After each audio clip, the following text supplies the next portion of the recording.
Hello, everyone. This is James. Happy Monday, my favorite day of the week. Today is Shakespeare Day. So let's climb into it.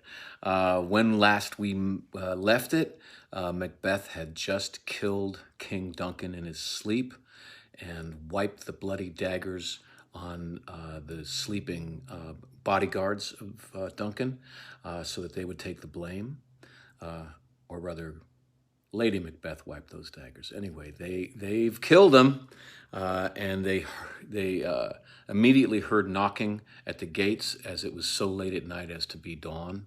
The sun is coming up, and they hurried off to their chambers to wipe off all the blood, change clothes, and make it appear as if they just got out of bed to welcome the people coming into the castle. A lot of Duncan's group were sleeping outside of the castle. Not all of them could fit and sleep in the castle, so they're coming in for the day and knocking very loudly on the door. So we start scene 3, Act 2, Scene 3, is the porter. We meet the porter, and he is just a servant in the castle, and he gives a speech directly to the audience. Which, by the way, is one of the reasons that I love doing Shakespeare. Shakespeare has soliloquies. There's monologues in theater and there's soliloquies. And the difference being that in a soliloquy, the actor admits that he knows he's being stared at by the audience. So he turns directly to the audience and says, "Hey there, guys, I got something to say." And I love doing soliloquies as an actor. I was told early that I should talk to the audience, but like over their heads so as not to make them uncomfortable. And my reaction was, "Oh, hell no! I'm going to talk to them. I'm going to look them right in the eye. That's the whole point. I'm not doing a monologue. I'm talking to the audience. So I'm gonna talk to them one at a time in the audience. Hey, how you doing? I got something to tell you. Hey, how you doing?" And I love it because you can see people kind of go, "Oh no," but that's connection. That's the power of soliloquy, and a lot of the great Shakespearean speeches that we remember are soliloquies.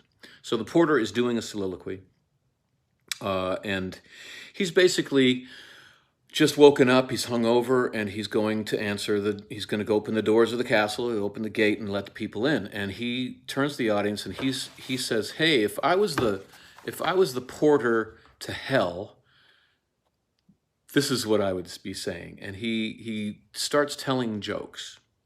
One of the problems, this part of the play is often cut because these jokes don't really translate that easily to a modern audience. It's kind of like like if you were to watch David Letterman, back when he was doing the Late Show, a lot of the jokes that he's telling, they're so current to the time, political jokes or whoever's in the news that day. And if you have forgotten or weren't around for that news, you don't get the jokes. So comedy, especially the comedy that Shakespeare wrote for the groundlings, there's low comedy and high comedy. And Shakespeare was really smart in providing both. So he had stuff designed for the people, the less educated and the less rich, who were called the groundlings, and they stood up, and they were the closest to the stage. And then you had the rich people, the highly educated people, up off of the floor, away from the dirt and everything. And he wrote for both. And often I find that the comedy that is directed more toward the groundlings, that tends to be more topical, and it's harder to get a modern audience to laugh at some of these jokes. And it takes a lot more research for me to even understand the jokes. So the porter is often cut, but if you can possibly make it work, you should not cut it because it's the only comedy in the whole damn play. And I think it's really important to give the audience just a little relief from this freight train that we're taking to hell. It is interesting that the jokes he's making is about hell. He's saying, hey, if I was letting people into hell, I'm the porter of this castle, but what if I was the porter to hell? What would I say? So we're not forgetting that we're on a freight train to hell, but we're going to laugh for a little bit. Just an interesting side note, one of the jokes is about welcoming an equivocator to hell. And equivocators were someone who equivocates is someone who is trying to lie but not lie. He's trying to avoid telling the truth without technically outright lying. That's what equivocation is. And it is something that the Catholics in England used all the time when they got questioned as to whether they were Catholic or not. It was a sin to lie outright, but if they got caught being Catholic in England, they would be punished, if not put to death. So equivocation was a big deal, and it really angered the Protestants in England. And so it's interesting that the porter makes that joke. I'm not going to read that speech because then we'd have to spend 5 hours explaining what the jokes are, but he makes some jokes. Some of them are funny when you understand them, after you study them for about 3 days. So he opens the door, and we meet Macduff. And Macduff is going to be one of our big heroes going forward. We don't know that yet. He's just a big strapping warrior, and one of the king's trusted advisors. He's a thane, and he's just like, hey, you were sleeping really late. What were you up drinking? And the porter's like, oh yeah, I was up drinking. I was up drinking till dawn. And he makes a pretty good joke about throwing up.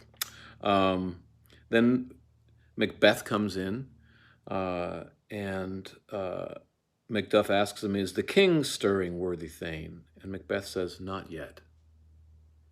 Now, this brings up a little point, and I think, we're just going to go through one scene this week. This brings up iambic pentameter. So, I don't think I have seen this played as trying to get a laugh from the audience, and I think it's a big mistake. If Macduff says, is the king stirring, worthy thane? And then Macbeth just pauses and goes, not yet. You get a laugh. And we actors, we love getting laughs, but it's just the wrong laugh. We've already had our comedy in the porter. We're not going for comedy now. Shakespeare wrote in the poetic form of iambic pentameter, which means that there's, generally speaking, 10 syllables in each line, and the accent is on the second syllable. Let's see, how do I say this? It goes bum bum bum bum bum bum bum bum bum. And if it deviates from that, it means something. And is the king stirring, worthy thane? Not yet. Is the king stirring, worthy thane? Not yet. 10. And the way it's printed, Macduff has 8 of these syllables, and Macbeth finishes with 1. And when that happens, there's not supposed to be a pause. It's supposed to be directly on. There's a small pause at the end of the 10-syllable line, but not in the middle of it. It's interesting. I digress so much, but Shakespeare basically chose, for his writing style, he chose iambic pentameter for all of his plays. It was the closest to natural human speech of all of the poetic forms that were available to him.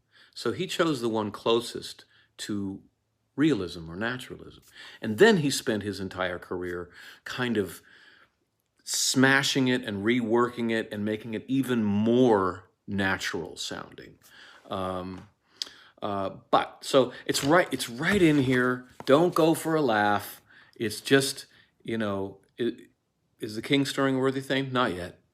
And it brings up all through this scene, the audience knows that Lady Macbeth and Macbeth, they both know that the king is dead. No one else knows, and they're covering up. And you can get a bunch of laughs here, but if you do, it's stupid. And if you know about iambic pentameter, it's pretty obvious that they're not laughs. So anyway,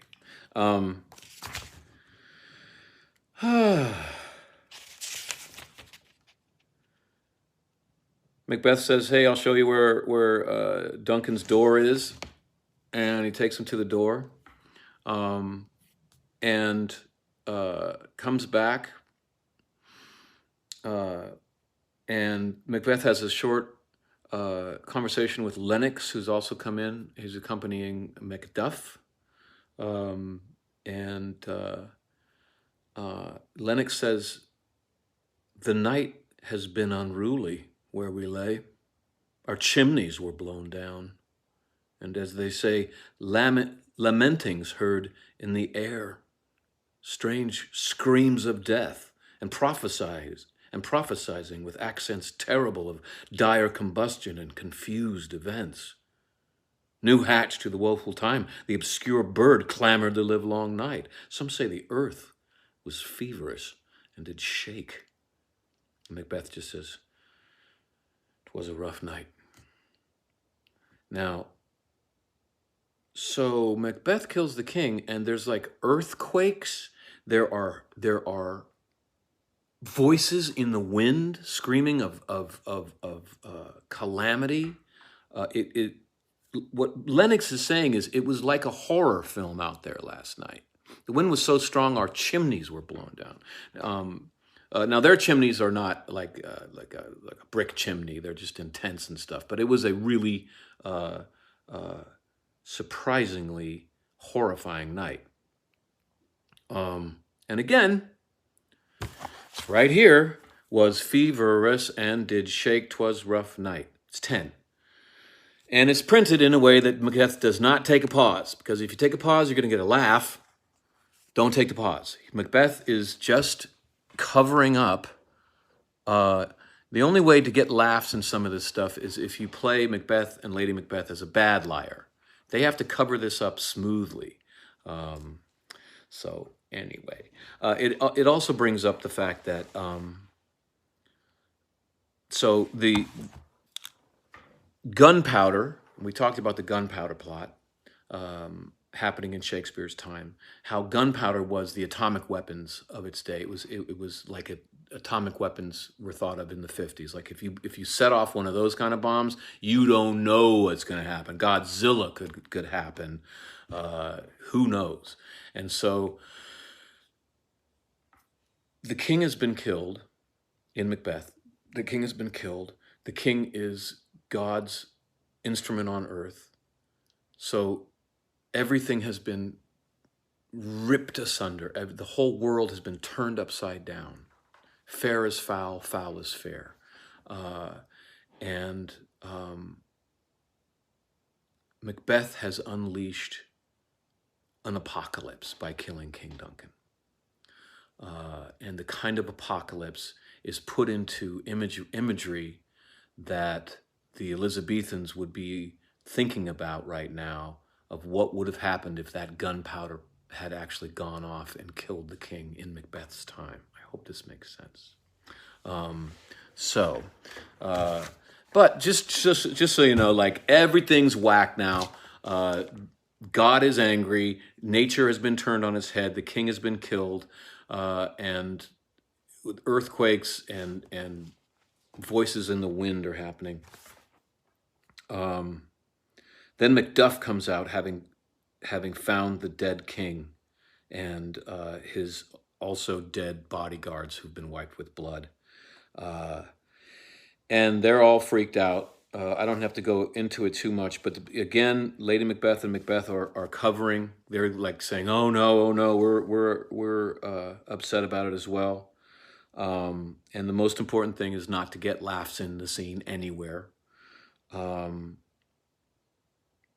And then at the end, Donalbain and Malcolm, Duncan's two sons, they are talking to each other on the side, going, "Man, we got to get out of here. Whoever killed our dad is probably going to want to kill us. Let's get the hell out of here." Everyone's really acting like they're really upset that Duncan is dead. when we know some of them are really happy about it. In our world, the only way to be king is to kill the king. And some of these people have been thinking about being king themselves, and they're all wailing as if their hearts are broken, and we know that their hearts aren't broken. I don't trust any of the people who are pretending to be so upset right now. Let us get the hell out of here. And that's the end of the scene. I hope I didn't digress too much. I'll try to do better next time. Okay, until next week, guys. Bye-bye.